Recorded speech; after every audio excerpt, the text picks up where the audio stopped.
জাপানের কেক কিন্তু পৃথিবীতে অনেক বেশি বিখ্যাত। তো এই কেকগুলো কিভাবে বানানো হয়ে থাকে সেই প্রক্রিয়াটা আজকে আপনাদের সরাসরি দেখিয়ে দিচ্ছি। প্রথমে কিন্তু ডিম আর চিনি ব্যবহার করা হচ্ছে এবং এরপরে বেকিং পাউডার এবং ময়দা একে একে সবকিছু দেওয়া হচ্ছে এবং একটু পরে এটি যন্ত্রের মাধ্যমে কিন্তু দীর্ঘ সময় ধরে ঘোরানো হবে। জাপানের কেকগুলো দীর্ঘ সময় ধরে এইভাবে ব্লেন্ড করা হয় বলে কিন্তু এগুলো কিন্তু অনেক বেশি নরম হয়ে থাকে এবং পৃথিবীতে খুবই বিখ্যাত হয়ে থাকে এই জাপানিজ কেকগুলো। আর এগুলো কিন্তু এত বেশি নরম হয়, মুখে দিলেই কিন্তু গলে যাবে এবং হাত দিয়ে যদি আপনি এগুলো স্পর্শ করেন অনেকটা তোলার মতো আপনার কাছে অনুভূতি হতে পারে। আটা দেওয়ার পরে দেখতে তো পাচ্ছেন কতক্ষণ ধরে এই জিনিসটি ঘোরানো হচ্ছে। আমাদের দেশে যে কেকগুলো বানানো হয়ে থাকে সেগুলো কিন্তু জাপানি কেকের মতো এতটা নরম হয়ে থাকে না, কিন্তু আজকাল বেশ কিছু বেকারির দোকান আছে যারা কিন্তু এই কেকের অনুকরণ করার চেষ্টা করছে এবং অনেক জায়গায় দেখা যাচ্ছে সফলও হয়েছে এবং অনেক জায়গায় সফল হচ্ছেও না।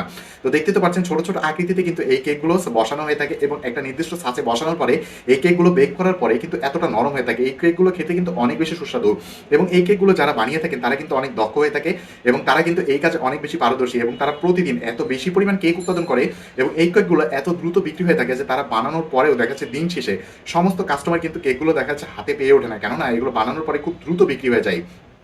এগুলো বেক করার পরে আপনাদেরকে একটু দেখে তাহলে বুঝতে পারবেন এটা কতটা নরম। আপনি যদি একবার এটা খেয়ে থাকেন বা কেউ যদি আপনারা খান তাহলে বুঝতে পারবেন যে আমরা যে কেকগুলো খেয়ে থাকি এবং এই কেকগুলো আকাশ পাতাল কিন্তু পার্থক্য। দেখতে তো পাচ্ছেন কতটা ছোট সাইজ, কিন্তু এগুলো এতটা নরম হয়ে থাকে যে মুখে দিলেই কিন্তু গলে যাবে। আর কতটা সুন্দর লাগছে দেখতে একবার কি দেখেছেন?